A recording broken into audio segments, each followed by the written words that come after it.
Pipe Network presents.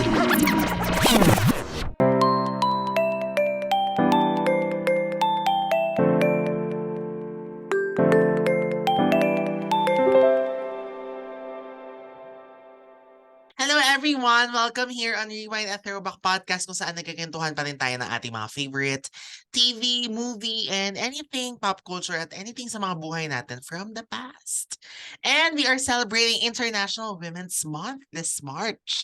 Kaya naman syempre parang last year lang din, kailangan meron tayong women-themed episode. O, taray, di ba? Very Pero, ang kasama natin ngayon, sobrang ako na-excite kasi yung mga characters yung mga bidang characters ng ilan sa mga sinulat niyang obra sa TV talaga, my gosh. I can say, sila yung mga ilan sa mga models talaga of women empowerment. At syempre, bilang kaibigan ko siya, alam ko rin na siya ang isa sa mga models ko ng women empowerment. Walang bola yun, ha? Kaya naman, sasamahan tayo ngayon ng head writer and creative manager ng ilan sa mga favorite shows natin ng ABS-CBN na i-discuss natin later. We have Miss Carmela Abaygar. Hi, Ate Carms. Welcome to the show. Hello, kamusta? Nako, parang ang tagal nating hindi nagkita at nag-usap. Charot! Pero ayan, so welcome. Sana ikaw ay okay. And thank you for saying yes, of course. And thank you then for being, alam mo yun, for embodying women empowerment. Syempre, no, in our own way. At ikaw ay isa sa mga kaibigan ko talaga. Kaya alam na alam ko yan. So thank you for being one of my models. Wow! Charot! Pero ito na. Pag-uusapan na natin ang ilan sa mga shows talaga na nagawa mo, ilan sa mga characters, no, na yun naman din, pag napanood sila talaga, kilala sila bilang empowered women on TV. Pero bago natin puntahan yan, pwede bang makahingi kami, makahingi talaga, or mapagkwento ng konting background lang ng beginnings mo on writing for TV. Okay, I started writing for TV. My first show was TGIS in 1997. Valentine's 97 yung title ng episode. Oy, That's why wow! naaalala ko siya na 1997 siya. That was my first ever script na Mhm. na-produce for TV. And then, naging part ako ng pool ng Viva during that time. So I also wrote for Mikey, Spotlight. Nakapagsulat din ako ng a few telesines, if you're familiar. And after that, nag-freelance ako for a while. And in 2011, I think, nagpatali na ako. Sa Kapamilya Network. Nagkapamilya na Hmm, ako. I oo. I I usually refer to it as nagpatali because I really enjoyed the freedom of being a freelancer.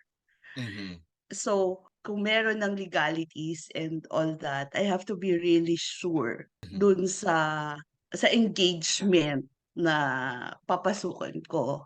So, hanggang ngayon naman kapamilya pa rin ako and I'm very happy with them. Yes, ayun naman. Ang kapamilyang Carmela, o 'di ba, ang ganda. And yun na nga, sa journey mo sa ABS-CBN dun na nag-sprout ang ilan sa mga empowered women characters and shows na iyong nagawa, 'di ba? Pero bago natin puntahan yon, so ito na yung beauty queen question. Charot, beauty queen question. Miss Universe Ano question. yan? So, writing empowered women characters. So for you ba, ano ba dapat ang meron ng isang character on TV to be called empowered? Not necessarily sa babae, pero kasi most of the characters naman na bida, not all, ay talaga, di ba? Mostly female-centric. So parang, anong meron sa mga bidang ito para matawag silang empowered at makapitan sila ng audience sila? I I'm not sure, I really wala akong formula Mhm. for, na ito dapat ang ganito ang empowered. I just believe na, if you're empowered, you stand up for yourself and you're able to stand up for other people who can't stand up for themselves. Mhm. So, Actually ano siya, because I'm a fan of Wonder Woman. So that's a very Wonder Woman thing. Oo, kasi ano nga, ang galing. So, isa din siya sa ano, naging influence mo talaga, writing, di ba? Kasi Yeah, talagang, I've been a Wonder Woman fan since childhood. mhm. But So, I have female fictional female heroines that I really like, that most of them are inspirations mhm. to what I do. Sometimes I think it's parang paradox kasi masyadong magkaiba like Wonder Woman, and on the other hand, I really loved Cinderella since childhood. But I think as I mature, as I grew older, kasi at some point naisip ko, ang hina-hina ni Cinderella pero gusto ko siya. Ang lakas-lakas ni Wonder Woman pero gusto ko siya. At some point I realized hindi naman siya mahina eh. Mhm. Yung lakas niya is how she loved. I especially realized it when I watched the 2015 movie.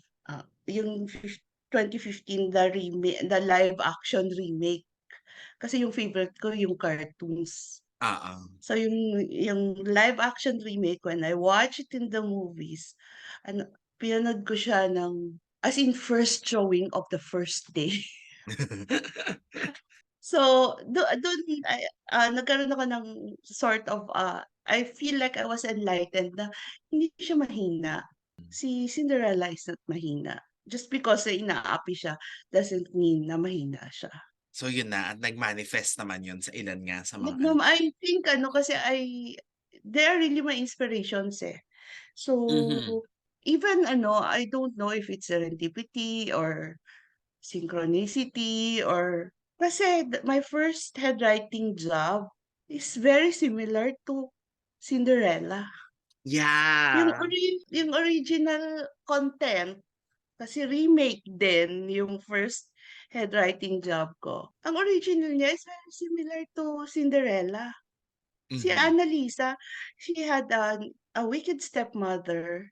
She had two stepsisters. Of course, syempre, iba na yung sa Cinderella. And sa Annalisa, I mean.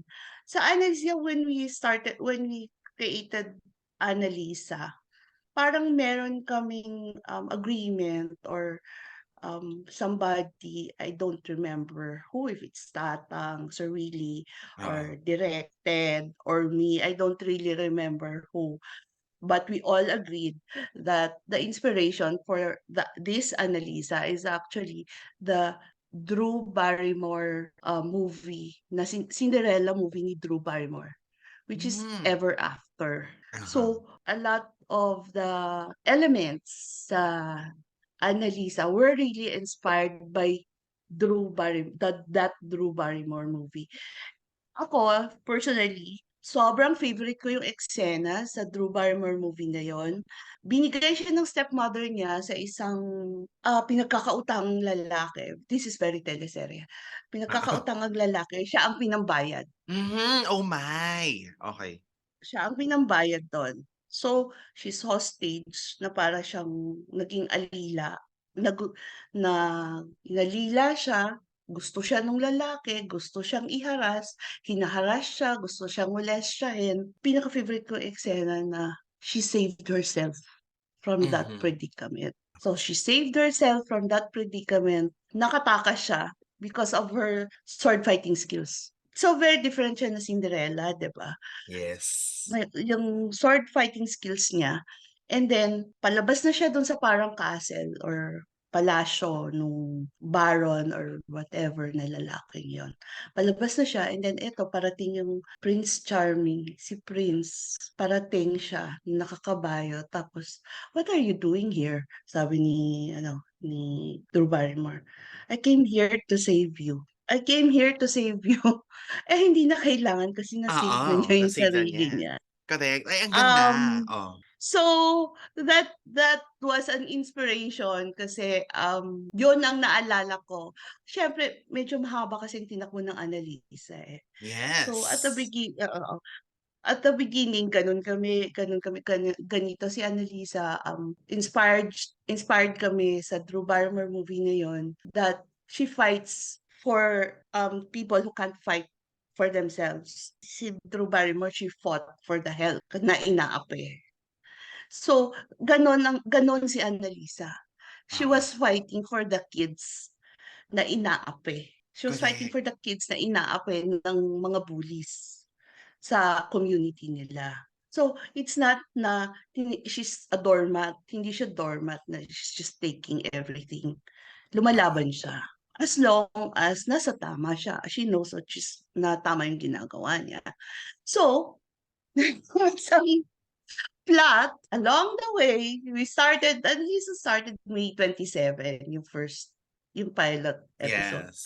So, along the way, pagdating ng December, may kaming plot na kikidnapin sila. I don't know if it's for the end time na nakikidnapin si Annalisa.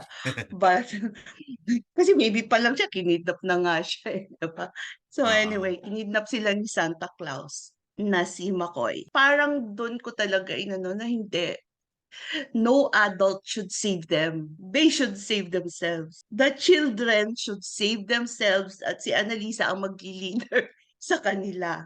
Oo. At nailusot namin yun that there's a bunch of kids na kinidnap. Tapos si Annalisa ang nag-leader na tumakas sila sa kidnapper nila. Alam mo, naaalala ko yan, yung plot na yan. Oo, yung papasko yan eh, di ba? Tapos, si Carlo Aquino, si McCoy, naging Santa Claus na mangingidnap. Oo. Pero wow, so yun ang nun, talagang para hindi rin, syempre para in character din talaga, di ba? Na ang galing niya, na siya yung nag-leader at nailigtas nila yung mga sarili nila. Oo, kasi madiskarte siya at magaling siya at maganda ang pagpapalaki sa kanya ng adoptive father niya, which is Guido, played by Yes. Sancho. Correct. Ay, grabe ang flashback natin sa Annalisa. Sakto naman kasi doon tayo talaga pa-segue dahil yan nga ang di ba, ang iyong first head writing job. And from the title, title nga, yun nga, Annalisa. So, siya na talaga, di ba? Pero, grabe, no? Ang saya to recall na even as young kids, na kunyari yung mga bidang bata, pwede din sila maging empowered in their own right. Yeah, kasi parang hindi naman siya parang wala namang age na ganitong edad ka pa puwedeng maging Oo. empowered, 'di ba? When you come to a certain age siguro 'pag nagkaroon ka na ng muwang na alam mo na ang tama at mali. Alam mo na ang tama at mali, tama at mali na ginagawa sa'yo at tama at mali na ginagawa sa kapwa mo. Meron ka ng na, you can stand up for yourself. And you Mhm. can stand up for people na who have no voices. I think nasa yun eh, um, that empowerment is inner strength. Correct. Parang inner strength yun eh. Hindi lang siya, I think meron kasing, my notion that being empowered is, go Bichesa Oo. everywhere. Parang, I don't subscribe to that. Yes. I don't subscribe to that. Kasi I think, empowerment and strength comes from within. Mhm. Yung sa loob mo, kung gaano ka katibay, yun ang empowered. Yun ang meron si Annalisa kasi hello, napakadaming kontrabida sa buhay niya, 'di ba? Si Stella, Kay Abad, Yeah, and, si Arlene, oh. personally, ako as a person or as a creator, this will sound, I don't know, trite or corny or I still believe kasi talaga yung strength comes from love. And during the creation of Annalisa, me as the head writer of the show, may personal lang akong guidance as I was working on the project that for me, ang gusto kong sabihin habang sinusulat yung show na yon is love conquers evil. Kaya meron si Annalisa na plug na, I think it was a plug, basta meron Yeah, siyang eksena na nagdadasal siya sa bintana bintana. na at sinabi niyang, "Hinding-hindi ako mapapagod magmahal." Kasi Yes. for me, that's her strength. Kasi Mhm. bata siya, eh. Paano ba siya paano ba siya lalaban sa mga sindikato? Paano siya lalaban? Bata siya, ang muwang niya ganito, ang buwang niya bata. Mhm. So, hindi you can't bring her na makikipagsabunutan, sampalan, gano'n, hindi. Kasi the way she was, created ng pagpapalaki sa kanya ni Guido, hindi gano'n. Ang Correct. pagkatao niya hindi gano'n. So, yung plug na yun, hinding-hindi ako mapapagod magmahal. That actually was my guidance as I was working throughout the show. The show ran for 43 weeks Grabe, on air. So, si Annalisa kahit anong mangyari sa kanya hindi siya puwedeng mapagod magmahal. Kasi Oo. sa umpisa pa lang, sulat ako na nag-declare siya mapapagod magmahal. So, siya talaga pwedeng mapagod magmahal hanggang dulo. So that was my guidance. Nagmahal lang siya ng nagmahal. Na Mhm. along the way because she is the child that she is, nagmahal lang siya ng mahal. Lahat ng kontrabida niya tumiklop sa kanya. She conquered them kahit anong evil ang ginawa sa kanya. She conquered them kasi nagmahal siya. She showed them all how to love. Correct. Yung tita niyang lola, si Arlene, in the end, si Stella. Kasi si Stella naman yung ultimate villain. Uy, ang ganda-ganda nga nung eksena na yan eh. Yung ano, yan 'di ba, yung sa huling kidnapan na with the fire and everything. Tapos si Legit Stella na. ang ano, si Stella yung na aksidente doon at nasunog ba yung kalahati ng mukha. Tapos may eksena sila sa ospital, 'di ba? Na doon niya parang fino-forgive at sinasabi na kahit anong nangyari, mahal pa rin niya si Stella, nanay pa rin niya. Kay Stella kasi ang first ano niya of a mother. Kasi nauna niyang nakilala si Stella as a stepmother before she learned na ang totoong parents niya sina Isabel. So Yes. for her, nauna niyang nakita ang una niyang pagtingin na nanay ay Kaya forever yon na nasa heart ni ano, Annalisa. O, 'di ba? Grabe yung 43 weeks, Ate Carms. Ang haba ng tinakbo ng who Annalisa. would have Pero, thought hindi rin namin inisip yun. Hindi rin. alam mo, originally, 13 weeks lang ba kayo dapat? I don't remember but I think 26. Ah, okay. Mhm. I think 26. Tapos Aka, na-extension 30 and then extend ulit. mahaba naman din kasi talaga ang kwento ni Annalisa. 'Di ba sa original nga, magiging teenager pa siya. Paano kaya, no? Kung ano, pinagawang teenager sa inyo si Yung Annalisa. ano, yung I think the one in the 80s ran for 6 years. Yeah, oo. Kung hindi pa, Mm. bless her soul, namatay si Julie Vega, parang hindi pa yata matatapos yung Annalisa nung time na yun eh, di Mm. ba? So yun, at least naman, no, una pa lang na ano mo din, head writing job, doon na talaga nakita yung ano, yung pagka-empowered and at the same time, yung pagmamahal. Kasi, yun nga, bata siya, di ba? Pero lahat na patiklop niya and wala siyang ibang ginawa kundi magmahal. Naalala ko, ano, stinatus ko pa yan eh. Sa Facebook, yung linya na yan na ano, yung hindi ako mapapagod magmahal. But ano, that was my first handwriting job. But I had so much support from everybody Mhm. in the team. That's why I'm so grateful for the team of Annalisa na ano siya eh, team siya. Kasi Yes. teamwork siya, collaboration talaga siya. Hindi Mhm. siya yung kinreate ng someone, hindi. Team talaga siya. Correct. And that is Annalisa. Pwede niyo yata mapanood yan sa ano. I Want TFC. I'm not sure. Pero parang available yata siya. So, kung gusto niyo I ulitin yung want it. 43 weeks. Pero kaka-replay lang yan sa Kapamilya Online Live eh. Parang every weekend. Tapos, ang tagal din tumakbo kasi weekend lang. Tapos parang 3 episodes per day ba? Parang ganun. Anyway, so ito na. From Annalisa. Ito na yung mga ano, hindi na siya bagets. Ano na 'to, mas matindi naman ang problema nito. Sa Tubig at Langis, Irene Magdangal, played by Christine Reyes. Ito talaga, I mean, yan yung panahon na yung kanina yung mga binabanggit natin, 'di ba, na ang empowered, quote unquote, ito na yung lumalaban talaga para sa sarili mo. Pero ito merong physical manifestation, 'di ba? Dahil matindi rin naman ang talaga, kumbaga challenge at struggle ni Irene. So, okay, paano niyo binuo si Irene Magdangal? Irene Magdangal, ano din siya, it was a group, it was a Aha. teamwork siya. Collaboration si Irene Magdangal. We started with FMR and Manay Gina. Yung FMR was our director and si Manay Gina yung creative manager.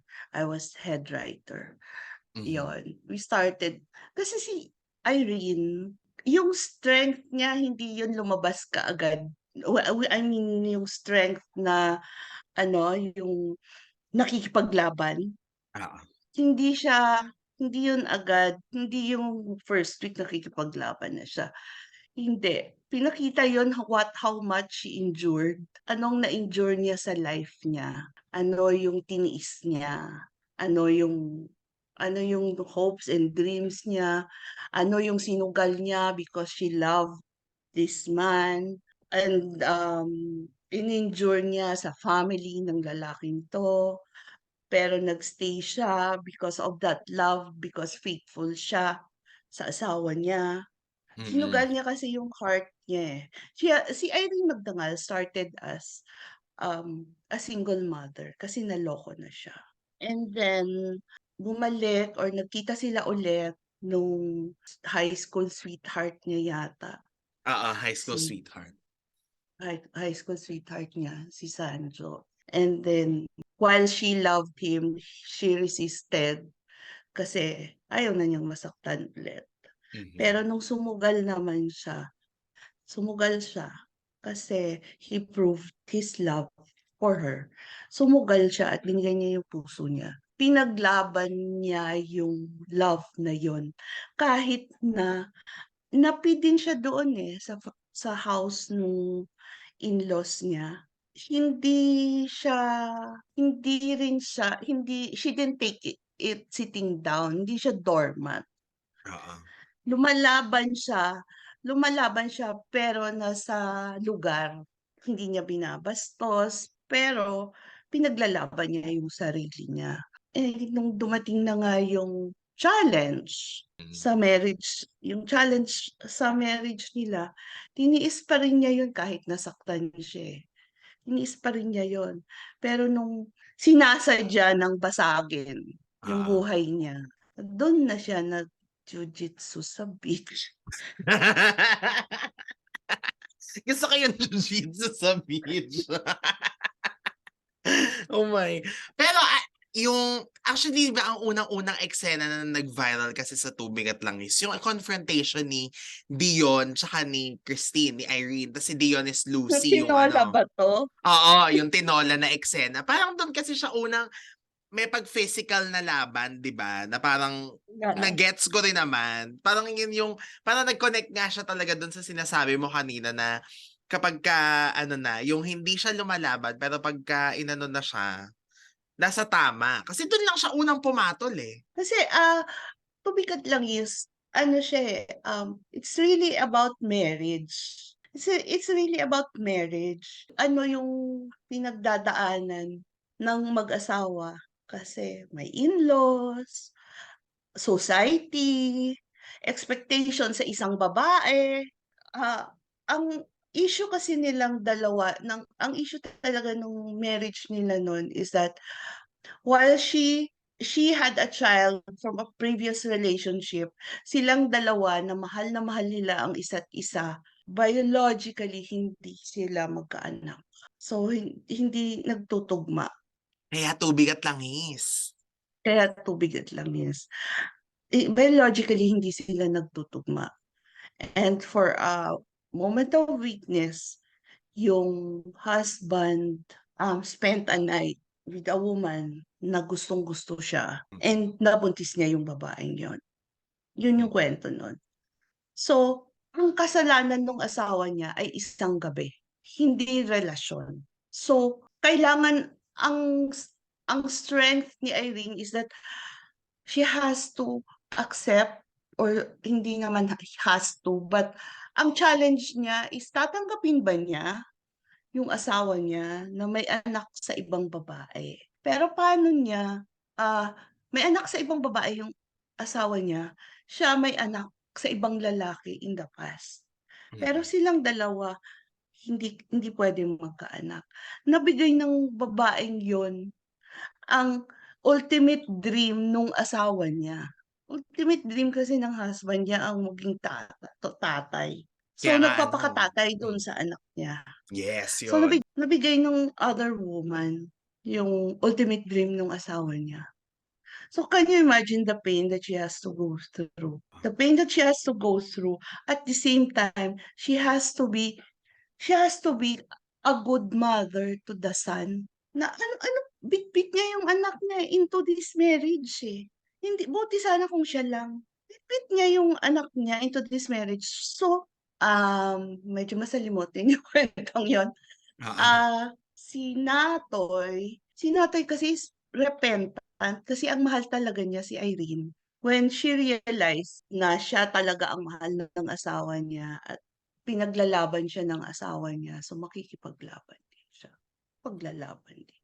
Yun nga, if I remember it right, parang hindi nagkaroon ng relasyon talaga si ano 'no, Wala Clara and walang Natoy, wala relasyon. talaga. Walang relasyon at all. Oo. Si Clara lang talaga yung Gina G. Kaya nga 'di ba, nauwi sa jiu-jitsu sa beach. Napakaganda ng eksenang 'yon. Sa totoo lang, isa 'yan sa mga inuulit-ulit ko. Paano kayo nag-lead sa gano'n na ito ang magiging biggest fight? I mean, marami na kasi silang little cat fights 'di ba sa grocery, 'pag nakikita. Pero ito talaga yung pinakamatindi na as in kinaladkad sa ano, beach at talagang lumabas yung galit ng asawa. Oo, kasi because I think that the plot was ano, eh, they were, trying to mend the relationship. Mhm. Tapos biglang sumulpot yung other woman. So, hanggang ano, ang ganda lang ng backdrop na beach, bakit natin sasayangin? Kasi oo, kaya sila nasa beach dahil yun nga, dahil parang nagha-honeymoon ulit gano'n basta parang they were trying to ano, 'di ba? Oo, mend the relationship. Oo, Marami na kasing mini ano, salpukan earlier. oo, Marami ng maliliit. Yung payong, I remember the payong. Naalala mo ba yung payong? oo, Yung payong sa park. oo, So, ano na siya, bumi-build up na siya, yung oo, mga salpukan, bumi-build up na yung mga salpukan. Hinog na siya for a big ano, nung hinog na siya for a big ano, parang kailangang maganda ang backdrop, hindi 'to kalye lang. Correct. Oh, ganda Kalye lang, naman. Oh. 'to kalye lang, ito yung ano, yung kailangan niyang ilabas ang lahat ng galit niya. Kasi lahat ng in-endure niya, eh. Endure niya, eh, lahat ng galit niya kailangan niya ilabas do'n, sa Mhm. eksenang 'yon. So, kaya ang haba ng Oo. hila mula sa oo. Grabe, tsaka At nakakatawa si Christine dun, parang na-carried away siya. Nagmura pa yata siya sa TV. Narinig ko na medyo ano, parang napapunyeta siya, "Punyeta ka." 'Di ba? Ta's biglang very heated yung eksena. mhm. Ang isa pang favorite kong fight scene diyan, yung buntis na silang dalawa sa restaurant. Yung ano ka lang, yung isa ka lang naman pusang paanakan na nagtiyatiyaga sa tira-tira ko. Kay Bridget yata 'yan. Mhm. I think Pero kay Bridget Nadilla 'yan. Oo. ganda nung ano, na pinagtapat ni Ole. Parang kasi ang tagal din nilang hindi nagkita nun, 'di ba? Ta's nagkagulatan na nga sila na, "Oh, pareho tayong buntis." Ta's Yeah, oo. Tapos pinaako kay Natoy, I think that was the story. yes. Pero but ano kasi yun kasi finally she got pregnant, eh. Oo. Finally naka-ano na they got pregnant sila ng husband niya. Ano lang talaga yun, eh, yung ipaglalaban niya yung kanya. Yes. And in the end, na ano naman, 'di ba, na yung pagmamahal nila ni Natoy at Irene, yun ang nagwagi. Na ano, nalublob sa putik si Clara at nakulong. Yun ang final ano nun, 'di ba, yung sa farm, yun dun sila nagbubugbugan sa ano, sa Putikan. Parang yun ang Oo. naaalala ko, oo. Oo. Pero what can you say? Kasi ang daming nagmahal kay Irene. 'Di ba? Na, yun nga, una sa lahat, ang ganda-ganda nung ending. Sinasabi ko sa'yo to na meron siya talagang desisyon. Kasi, syempre hindi na tayo magbabanggit na iba. Pero there were some shows or movies na open-ended na hindi mo alam kung babalikan mo pa ba yung asawa mo or what. Pero ito, talagang she really made a stand or a decision na aayusin natin at mahal natin ang isa't isa. Kaya mag-asawa tayo. Kasi it's not, I don't, it's, hindi kasi isang gabi lang kasi talaga yung kasalanan ng asawa niya eh. Hindi nakipagrelasyon kasi siya talaga ang mahal. Mhm. So ang kwento nun is that silang dalawa talaga ang nagmamahalan, yung Mhm. mag-asawa. Nagkaroon sila ng problema, hindi yung ng babae yung Oo. lalaki. Hindi, dahil hindi na siya mahal ng babae or nawiwisit na sa kanya ng babae, hindi gano'n. Siya talaga ang mahal.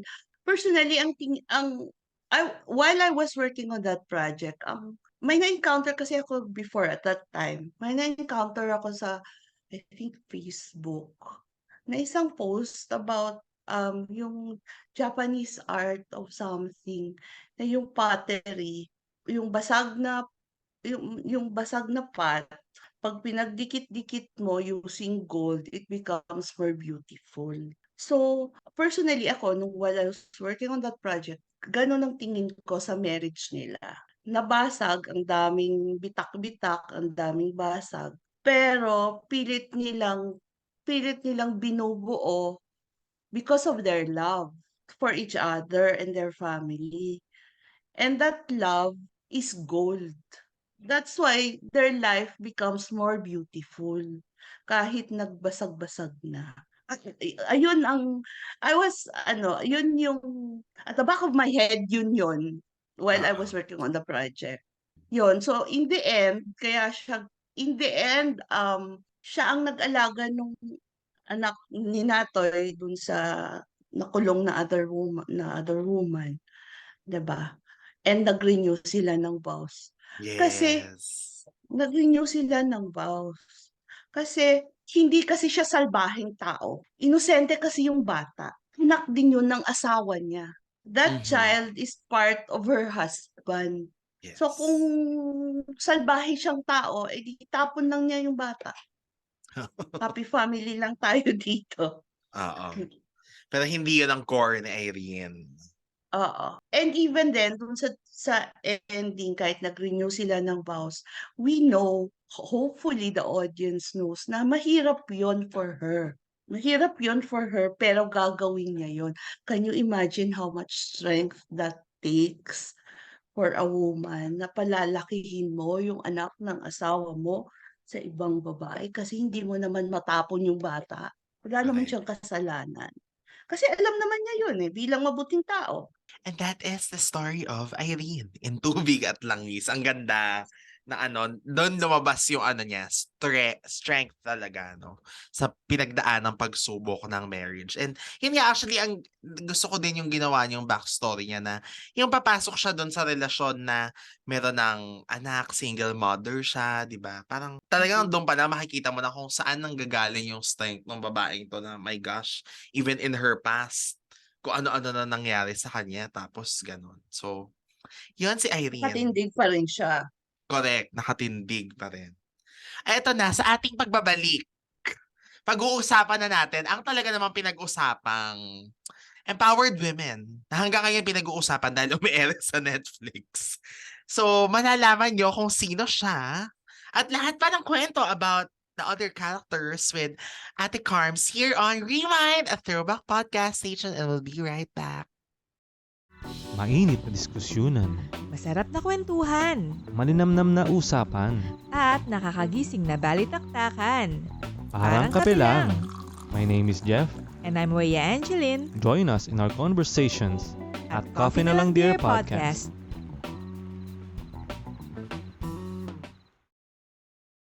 Welcome back here on Rewind, a Throwback Podcast, and this is our special episode for International Women's Month. And we have one of ABS-CBN's most brilliant writers. Ako talaga magsasabi nun kahit itanggi mo. Charot.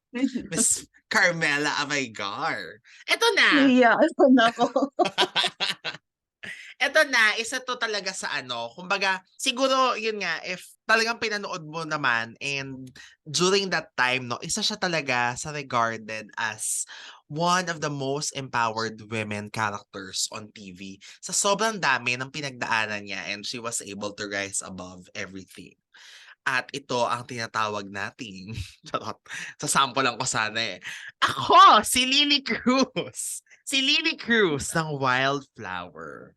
So, gusto ko ring malaman, no, paano nagsimula yung journey nyo in building, siguro ba naman kasama na yung show and the character itself na si Lily? Actually, kasi nag-overlap yung nag-overlap ako sa Tubig at Langis and Wildflower.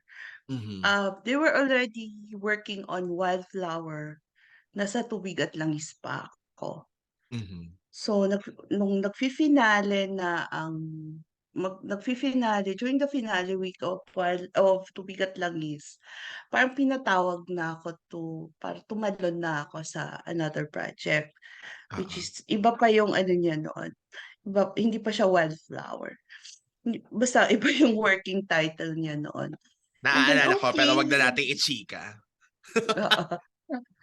Okay, so ano naman ako, nag-jump lang ako doon and they already have the characters. They already have the characters and they already have the pilot script.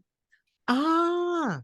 Yeah, they already had the pilot script and then may characters na when I came in kumbaga ano na eh the same week I came into the project, na-approve na agad yung script na ginawa ni Agi. So, after that, may pilot script kasi sila, but wala pa yung mga karugtong. So, we had to work on kung ano yung mga karugtong and whatever yung any adjustments on the pilot. That's when I started working on it na. Si Lily Cruz kasi iba din naman kasi yung pinagdaanan niya sa pilot. Mm. She lost her parents in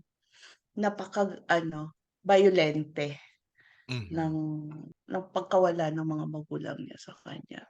Yun yung that's how I got into that project. And then pumasok ako dun, tapos ano lang siya, parang siya, namulaklak. Oo. Like a Oo, true tapos wildflower. namulaklak na siya. Pero ano, syempre kinailangan mong kilalanin si Lily. I mean, yun nga, dahil may pilot script na, may character na. Sa pilot kasi most of the pilot bata pa siya. Oo. So, we really had to create the siya nung lumaki na siya. Oo. So ikaw ang nagpalaki kay Lily, kumbaga. Nagpalaki as in, Siya, nagpatanda. siya nung lumaki na siya. Oo. Yung nung siya nung nakuha na siya ni Priyanka. Nakuha na siya ni Priyanka and she was being honed, siya para siyang tinrained to take revenge for her parents. Yun yung niya, she was trained to take revenge for her parents. Not to seek justice. Actually, hindi revenge, but to seek justice. Yun justice. To bring the powerful dynasty dun sa town na pumatay sa mga magulang niya. Mhm. Na malalaman mo, hindi lang pala yun sa mga magulang niya, kundi nangyari na sa maraming tao at sa buong poblasyon Argente. Nung pagdating niya doon, kasi si Lily Cruz, si Lily nung bata, pinalaki kasi din siya in love.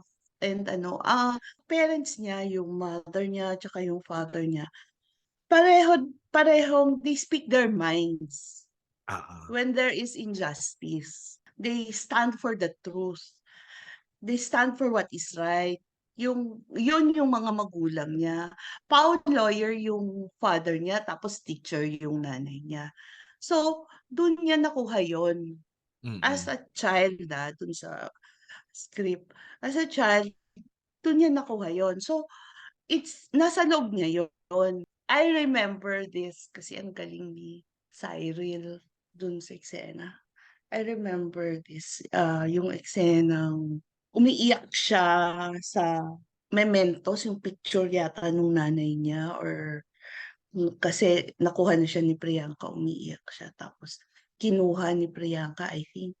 Tapos para siyang tina-tough love ni Priyanka. Tina-tough love siya ni Priyanka. Tapos paulit-ulit siya tinatanong, ano ang gusto mo? Ano ang gusto mo?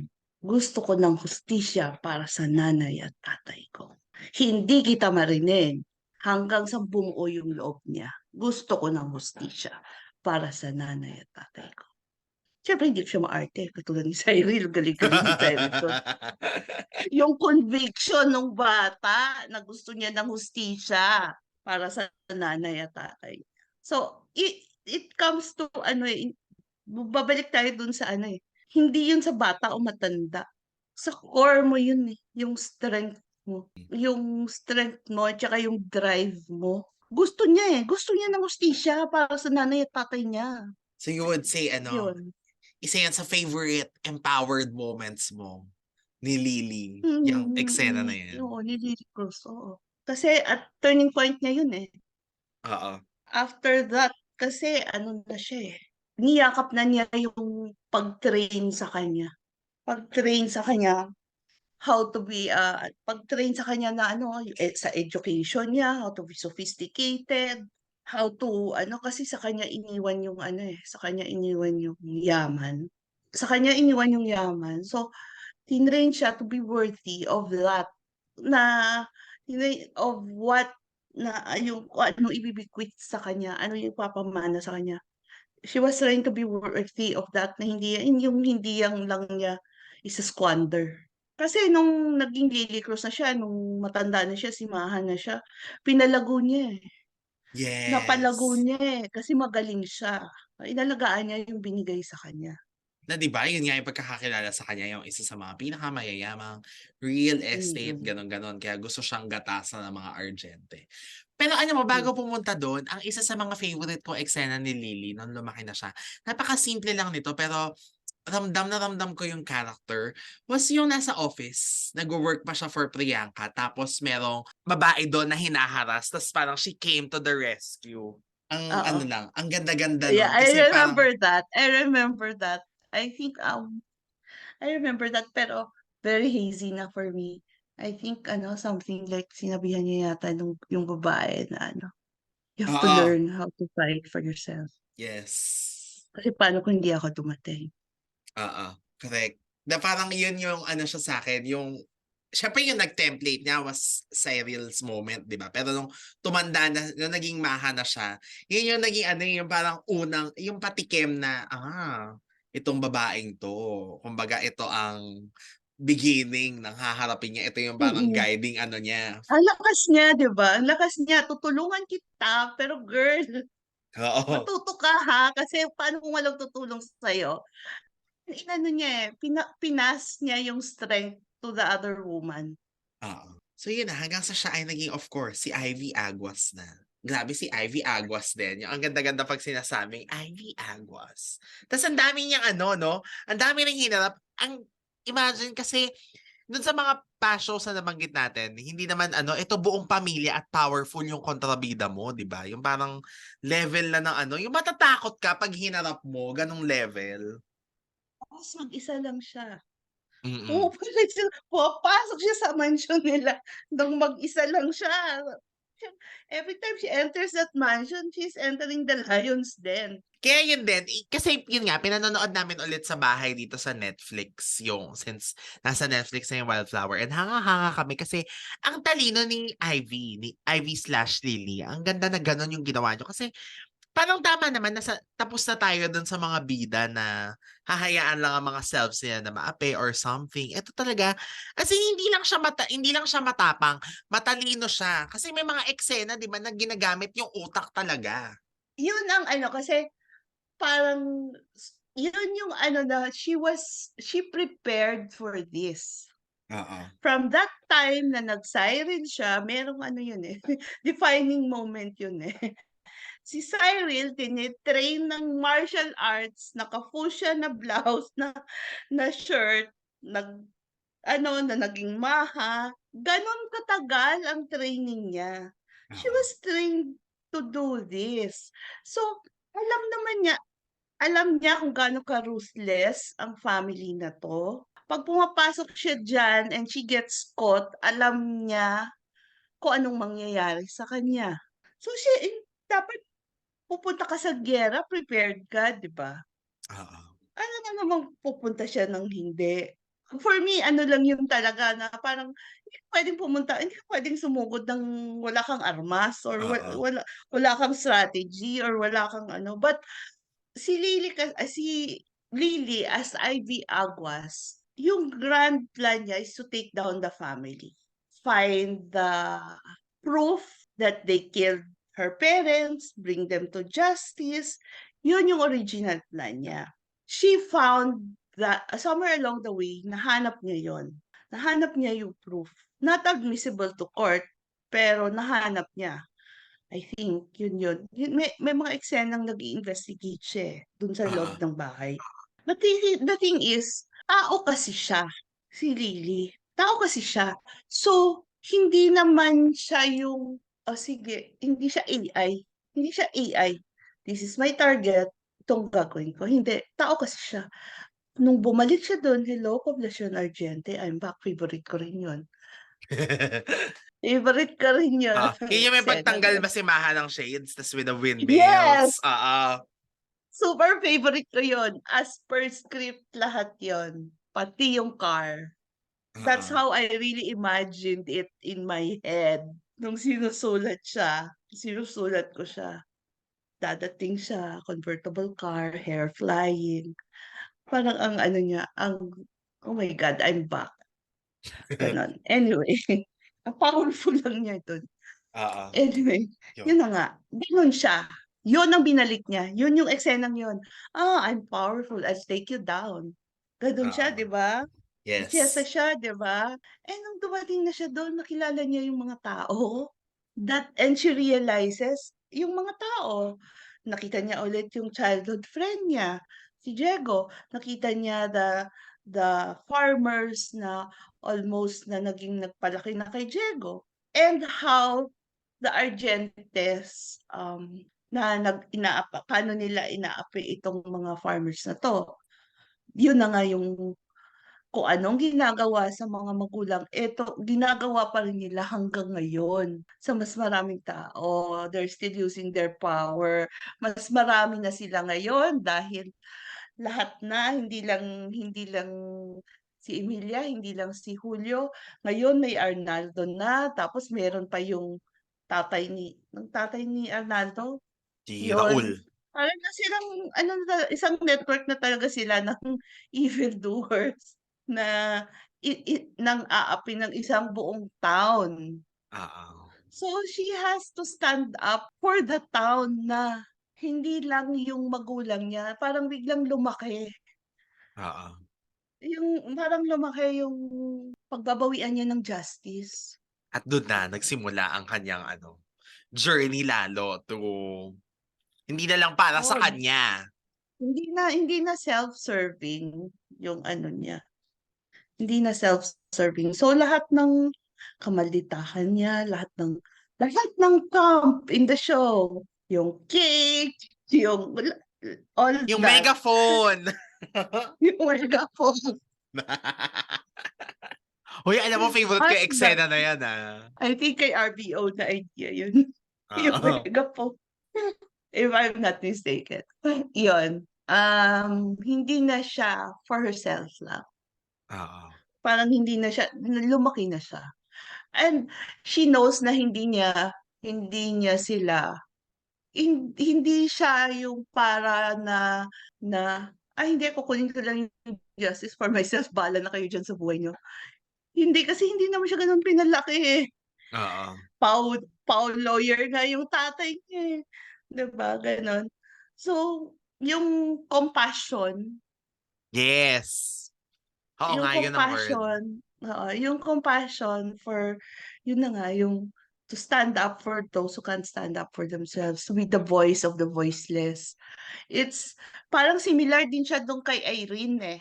Hindi naman siya salbahe na magha-happy ending lang ako dito, tapon ko na lang yung anak mo. Compassion eh. Hindi yung, okay, kunin ko na lang justice for myself. Mas they need to face justice for so much more. Kaya hence the gold. Oo, yun na nga, yan Yun na ang ang pupuntahan natin. Hindi kasi alam mo, for me, parang nung kinikwento mo yung Annalisa moment with Santa Claus, the Annalisa Santa Claus moment ni Lily was yung time na nilibing siya ng buhay. Tapos kinailangan niyang lumabas doon. Nang di ba, without any help. Yun lang, may pagtawag. Pero siya ang nakapagpalabas sa sarili niya. That's my favorite trope. Aha. That's my favorite trope. Yung babae, the damsel will be in distress, but she saves herself. May quote yan si Neil Gaiman. Mhm. Si Neil Gaiman, na specifically yon, I love stories where women save themselves. Pero din yan sa Corinto. Si Megara sa Hercules, may Mhm. eksena si Megara doon na yes, I'm a damsel. I'm in distress. I can handle it. Move along. So yun ang mga inspirasyon sa likod ng pagkakalabas ni Lily ng buhay sa... Oh, diba? She clawed her way out of it. She clawed her way out nung nung kampi pa nung papunta dun eh. Ang sabi nung ang saya nung pagkaano sa kanya ni Emilia kasi loka-loka din kasi si Emilia eh. Yung pagkaano sa kanya.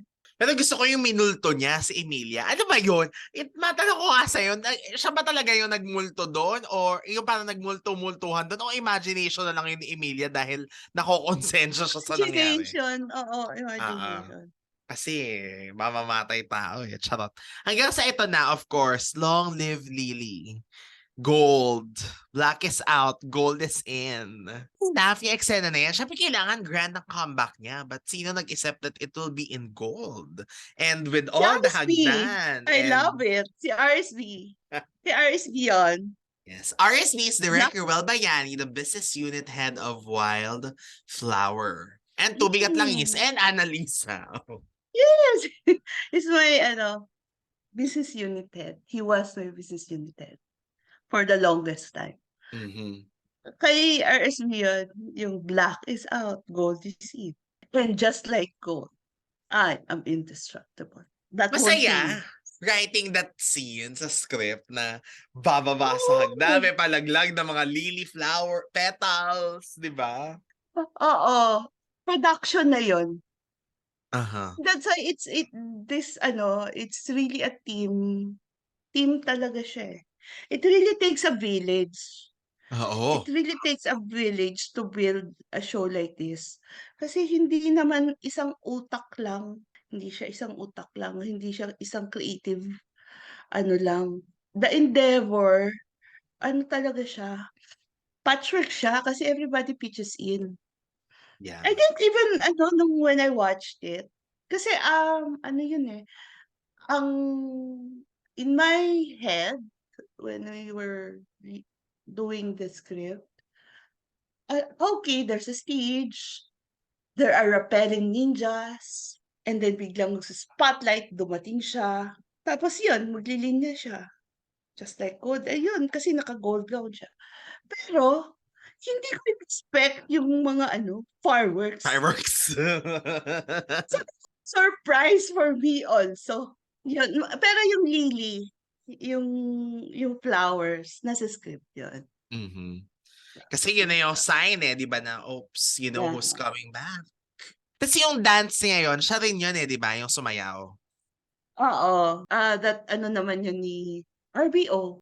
Kay Derek Raymond yun. Ganda ng mga intrusions yun. Kasi we know that Maha is a good dancer talaga. Hello from ASAP, di ba? Yes! Tapos, yung mga flamenco niya. Oh, the flamenco. I love it. Sorry, na-excite po. Nung kasi, nung we were doing, that was in the early weeks. That was in the early weeks. Tapos, magpapa-party si Oo. Lily. Magpapa-party. Tapos, engrandeng party sa bahay, house party, ganyan. Sabi ko, pwede ba siyang sumayaw? Doesn't Maha dance so well? Pasayawin natin si Lily, si Ivy. Anong sayaw? Anong sayaw niya? Ganun. Para 'di ba, ang ganda nun. Tapos, in the middle of that meeting, biglang pumasok sa isip ko, I had this Barbie doll nung bata ako na sobrang love ko. I had this Barbie doll. Sobrang love ko na binili ng nanay ko for me from a garage sale. She bought it for 10 pesos. Oh. Yung, alam mo na ang edad. Anyway, in the 80s, nabili niya sa isang garage sale ng 10 pesos. Yung Spanish Barbie. Ano yun? Barbies of the world yata yun. Tapos, Oo. from Spain. Tapos, naka-flamenco, ano siya, red. Tapos, may ruffles na black. Tapos, may rose sa ulo. Pati yung kamay niya, naka-flamenco. So, in that meeting, sabi ko, pwede ba siyang mag-flamenco? Parang masaya yata mag-flamenco siya. Ako naman, binato ko lang naman yun na siya mag-flamenco kasi naisip ko nga yung Barbie ko. Sinagot naman nila, pinili naman nila, nagustuhan naman nila. Oo, maganda yun, maganda yun. Di ginawa. So, ginawa yung flamenco. Eventually, later on, I saw the Barbie again on Amazon. So, binili ko siya. Mhm. So, yun ang ano mo, parang memento. That's my Lily Cruz Barbie. Oo. Yun. Kasi alam ko na lagi kang may memento sa mga shows mo. Not Mm. exactly yun Oo. mismo, di ba? But a representation at least. So, siya si Lily sa ano mo, sa bahay mo. Pero ang isa pala, sorry, hindi ko to ay nalagpasan natin to kasi dumating na tayo agad sa Long Live Lily. Ang isa pang very powerful moment was the black wedding gown.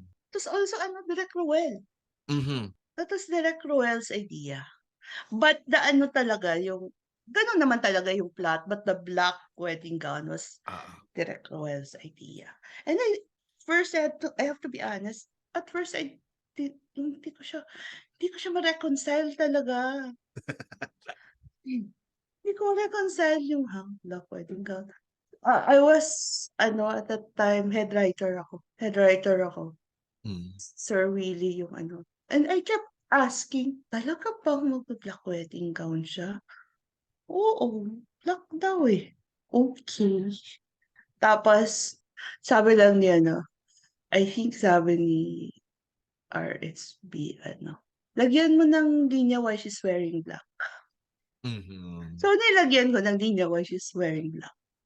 Dahil itim ang kulay na nararapat para sa okasyong ito. I can't remember kung RSB yun or basta or ako, kasi may sinulat ako, I think na yung, hindi siya she's mourning, parang ganon yung linya.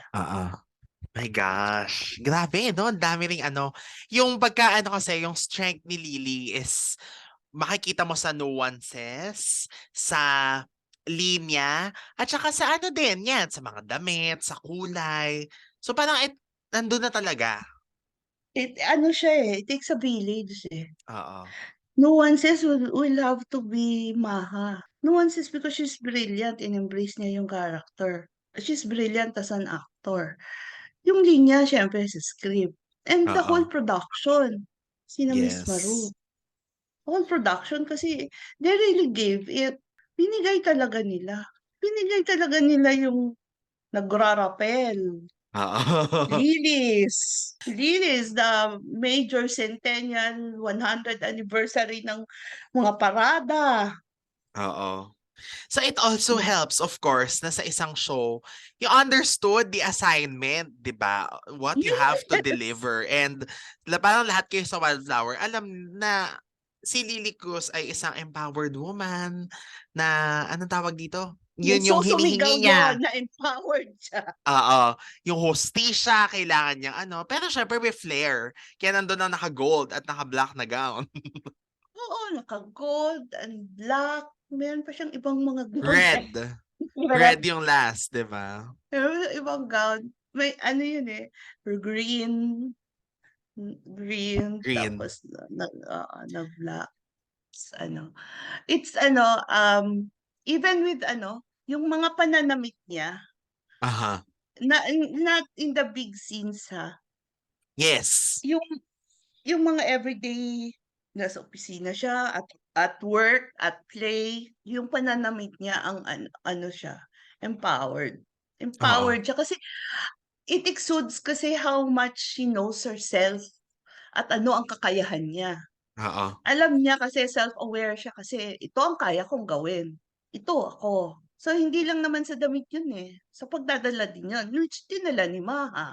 Yes. With the heels, di ba? Grabe. Oo nga, no? Come to think of it, yung heels na yun is a representation na, hey, this is me. Ganon. Kasi lagi siya naka-heels, di ba? Lily Cruz fought an assassin in heels. Yeah. Do you remember? Yes. Sa parking lot? Ah. Meron siya eksena nun. Naka-heels siya nun. At naka-pantsuit. At naka-pantsuit siya nun. Congratulations to sa inyong team sa Wildflower kasi yun nga, you understood and you took the assignment by heart. Hindi siya lang, oh, this is just a show Any na lang. Kaya naman kayo tumagal ng 52 weeks, 1 year, grabe, di ba? At saka talagang minahal na mga tao. But, aside from Lily, syempre ito, napag-usapan natin in one of our chikas, na hindi lang naman si Lily din exactly yung empowered doon, but of course, her mother, si Camia, played by Sunshine Cruz, di ba? Pero siya, yung soft ang strength. Si Camia, even from the beginning, yung yung sa pilot, the pilot na nadatnan ko na, ano na talaga, she speaks her mind. Malakas talaga na si doon, si Camia. Kasi, I remember, merong isang eksena na bakit tayo magpapasalamat sa mga politiko? Oo, naalala ko. Pera din naman natin yung ginagamit nila para sa mga proyektong yan. Naging linya yun ni Camia eh. So she speaks her mind. She speaks her mind. Nung Camia siya sa pilot. Pero kasi sa kwento, di ba nawala siya. She was thought to Oo. be dead. Tapos to be revealed that she's alive and tinago siya as a slave or ginagamit siya ni Raul. For so many years. Nakatago lang siya dun sa cottage na malayo sa bundok. Parang ganun yung kinulong siya doon at nawala siya sa isip niya. Ang strength doon ni Camia, she knows her daughter is alive. She has to stay alive. The strength it takes na ganun nakadire yung sitwasyon niya. Pero nilaban niyang mabuhay pa rin siya. Oh, so kaya nung nakita niya sa newspaper si Ivy, ganun yung reaction niya, 'di ba? Alam niya na kahit hindi siya parang wala siya sa Wala katinoan at siya sa that time. sarili. Sa sarili. Oo. Pero alam niya, May kilala niya. may siya sa loob niya. That's why she siya, yung ang hirap ng pinagdaanan niya, kumbaga na na yung utak niya. Can you imagine? Mai-imagine na talaga natin ngayon kung anong pinagdaanan niya kasi nag-lockdown tayo eh. Oo. Isipin mo kung naka-lockdown ka lang sa isang banyo na ganun lang kaliit for so many years. Yun naman ang nilaban ni Camia. I think it's kasi talaga. Kung galing kay Annalisa, tapos nag-Irene, si Lily, si Camia, iba-iba naman ang manifestations ng pagiging malakas. Iba naman yung iba-ibang, hindi siya iisa ang tabas. Magkakaiba. Magkakaiba yung lakas. Kung saan nanggagaling ang lakas. Kung At para saan. correct. Oo, kasi syempre important din 'yun dahil meron kang driving force, 'di ba? Ayun, na-stress tuloy si Emilia kay Camia, 'di ba? Yung eksena, na-stress ka ba, Emilia? Grabe talaga yung show na yun. Oo. With all that pailaw, 'di ba? Ako ba ang hinahanap mo? Naka-red yata siya nun. Oo, naka-red. Naka-red gown siya. Okay. So ito na, of course, one of the last, no, na ito naman, ang nakakatuwa naman dito, okay, daan na tayo sa Wildflower. Ayan, nakita nyo na, narinig nyo na. So pag nanood kayo ng Netflix, nanood kayo sa Netflix, ito na ang tatakbo sa isip nyo habang pinanonood ng Wildflower. Pero itong next kasi, ang pinaka ina-admire ko dito is she is surrounded by men talaga in her family. And for you naman, for the creators, it is such a male-centric show, di ba? But still, you were able to give out or parang meron pa ring representation ng empowered women dun sa show. At ito ay si Soledad ng Precious Hearts Romances presents Los Bastardos. Oo, si Soledad. First, Los Bastardos was my first project as a creative manager na ako talaga yung from the start. Ako talaga. Kasi yung Wildflower, In the naging middle. creative manager ako doon towards the end or Season 3, sa parang gitna. ganun, di ba? Parang ganon, oo. Yung Los Bastardos, we started it talaga na kami. Si Soledad, from the beginning talaga, na siya, malakas na siya eh. And ang lakas ni Soledad, one day lang siya. Day 1 of pilot week. One day lang siya lumabas. Kasi by the end of day 1, patay na siya. Patay na siya. Pinatay na yung character niya. Pero in that one whole day, nakita mo kung gaano siya kalakas. As a woman na independent, na na probinsyana. Oo. She knows how to fight. Opening scene, nakipaglaban siya sa bandito na ang gamit lang ay yung panggapas ng tsaka kawayan. Panggapas ng tubo at tsaka kawayan. How much she loved as a woman. Yung power ng love niya sa husband niya, sa family niya, na hanggang sa dulo pinaglaban niya kasi meron ding dun eh. Merong gustong umagaw sa Bumasa. asawa niya. Tapos, ang dulo, she gave up her life so her child could live. But I think, if I may, I really want sa Bastardos, I think ang empowered women, gusto kong i-honor. Yung empowered women talaga sa Los Bastardos ay yung creative team. There are, I think, 5 of us who are women. 5 women and 1 man did this show na testosterone, macho, Los Bastardos Yes. that ran for 51 weeks. Babae Yes. kaming lahat. Ako, si Mama Ki, si Bridget, si Marga, si Carol, and si Genesis, ang head writer. Kailangan talaga kasi kung hindi, naku, baka yung somebody has to balance. Somebody has to balance. Yung daming babae. Ano Grabe. kasi mga babae Oo nga, dyan? no? Kaya ko lang din na-realize yun na lahat kayo halos babae. I always want to honor that kasi this is a Los Bastardos show and ang creative team, halos lahat babae. And it worked.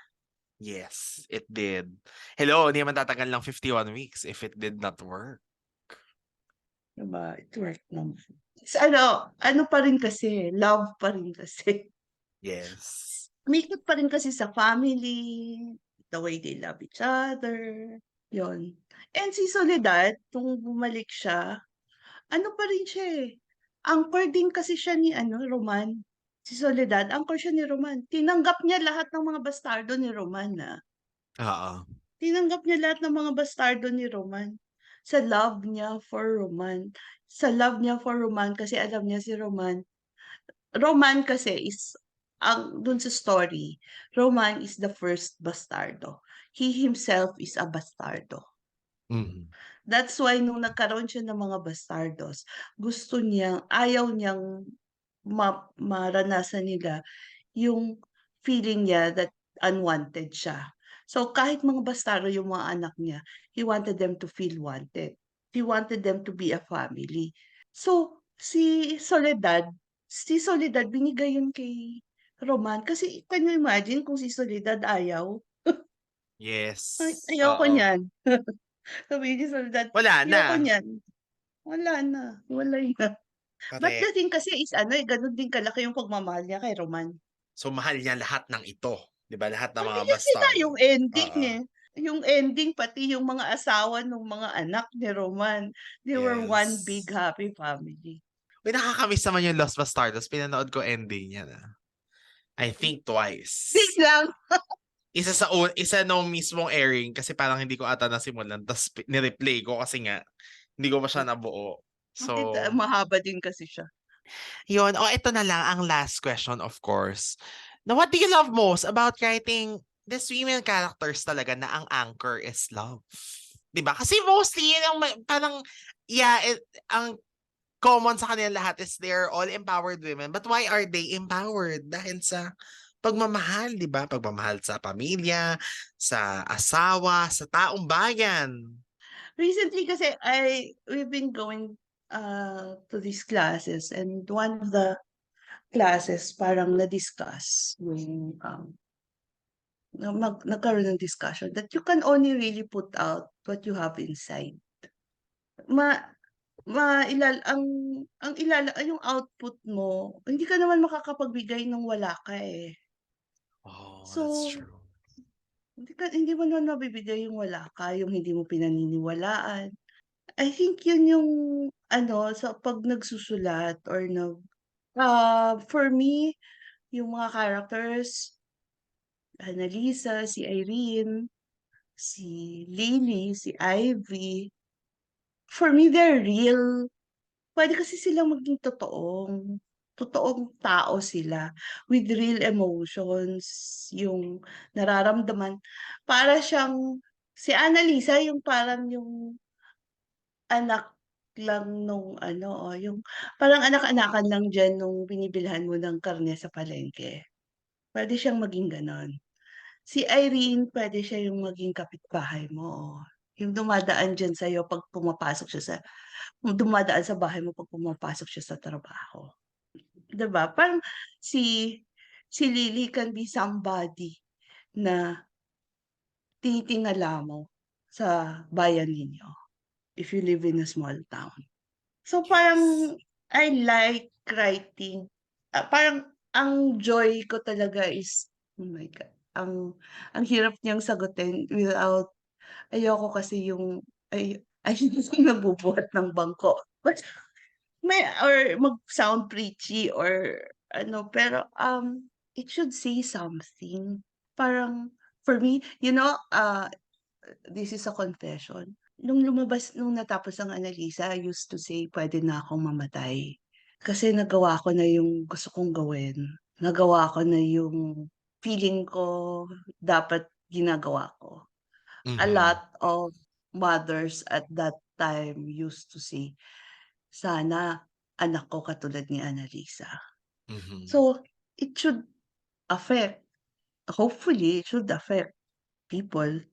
Yes. Ang hopefully, it should affect people and, uh, you know, maapektuhan ka yung puso mo diyan 'pag nanonood ka ng teleserye kahit umiiyak ka or matawa ka at some point maiisip mo, what's the right thing to do in certain situations, yung gano'n.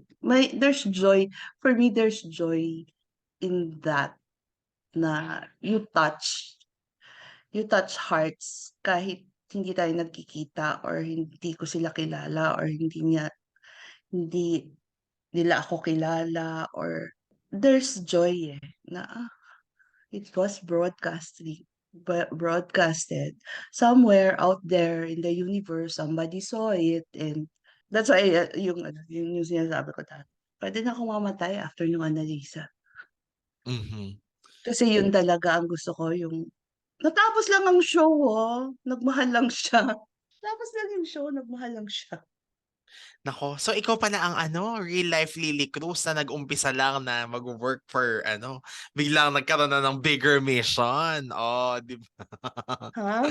Hindi. Nagkaroon ng Pero yan, coming from that, kasi yun nga, sabi mo na naririnig mo yung mga tao na na-affect, kami na nanood. So, your words for them as we end this episode. Syempre sa mga, syempre, di ba? Na tumangkilik dito sa mga, at nagmahal dito sa empowered women characters. And not only the empowered women, but all the characters that you wrote and did with your team. The power comes from within. Yung strength comes from within. Kala mo lang wala nandyan yan. Kala mo lang wala nandyan yan. You just need to find it. Kasi pag you just need to find it. Kasi when you know what you're doing is right, kung nasa tama ka naman, pinaglalaban mo. Paglalaban mo naman, there is that instinct na there is that instinct na gusto mong, you know when you've been wrong and you want to seek justice. When you know when you've been wrong and you want to seek justice. Depende yun sa how you will endure, how you will face the challenge. Nandyan yung strength sa loob, inner strength. Hindi yun sa pakikipagbardagulan. Yes. Sa akin talaga hindi yun sa pakikipagbardagulan. Although sometimes pakikipagbardagulan is fun, but yung totoong lakas, nasa loob yun. And that is from Miss Carmela Abegar. Oh, Ate Carms, thank you so much for doing this episode. And I'm sure this is a perfect, perfect offering for International Women's Month. What we have learned today sa lahat through the shows and through the journey of the shows that you did. So maraming salamat. Para lang sa'yo yan.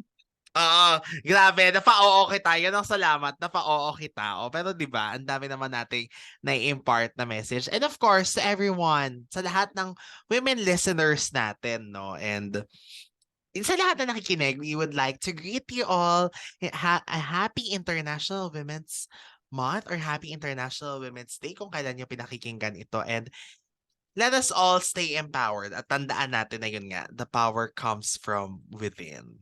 Ang ganda nun. Grabe, quotable quote from today's episode. And syempre sa lahat ng listeners natin, thank you. And make sure na naka-follow kayo sa aming social media accounts para updated kayo sa kung anong mga next episodes namin. And kung meron kayong mga suggestions, meron kayong mga TV shows, kung gusto nyo gumawa tayo ng full-length episode about Wildflower, iti-text namin ni Ate Carm si Direk Roel. Charot. Di ba? Para dalawa na sila. Tapos pati sila direct. Parang hindi ko alam kung kaya yon, pero why not, di ba? And lahat pa ng gusto nyong malaman, we will try our best to do that. And again, Ate Carms, thank you so much and Happy International Women's Month to you too. Yan, maraming salamat.